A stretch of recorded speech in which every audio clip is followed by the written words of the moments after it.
Hello again. It's not every day that one watches a Prime Minister announce that he has it in mind to lay the grounds for a dictatorship.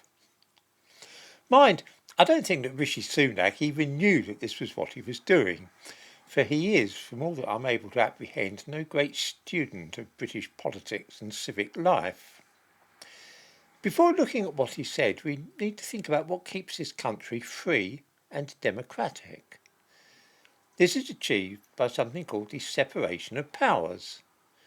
It just means that there are three main powers in the land who all keep a check on each other so that no one group can become unaccountable and too powerful.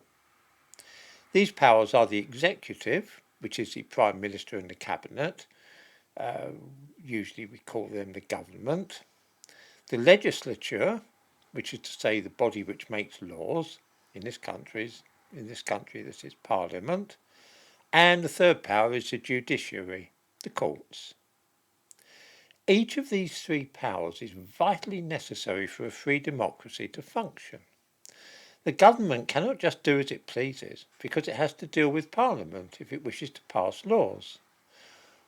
Once those laws are passed, then the courts can, if they decide, rule that some piece of legislation is unlawful. In other words, that it's incompatible with the law of the land.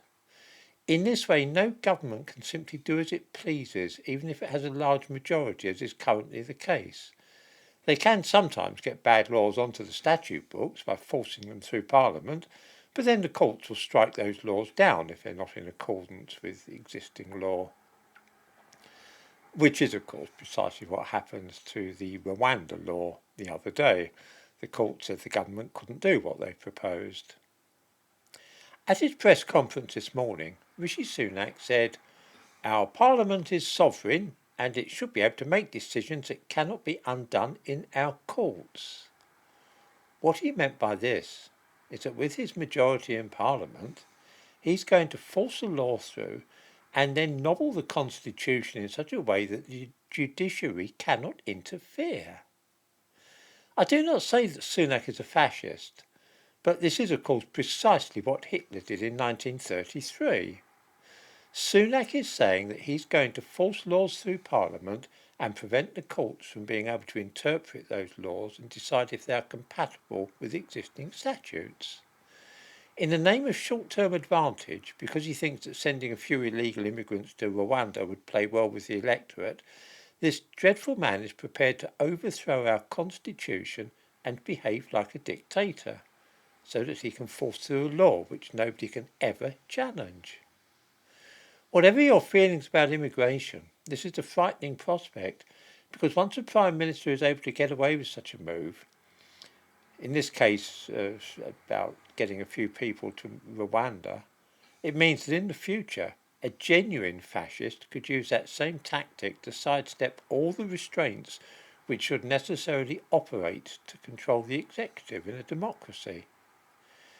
This is where Britain starts to move along the same path we see governments in the Third World follow, and that's something which ought to worry us all. Suppose we get a Labour government in next with a huge majority who are able to push any sort of law they fancy through Parliament, and that looks very likely, judging by the opinion polls. Let's suppose we get that sort of government, and they also find that they can sidestep the courts. It would mean that a Labour Prime Minister would have literally unlimited power. He could force anything at all to happen in the country, and no one would be able to stop him. That's what Rishi Sunak is proposing to open the door to.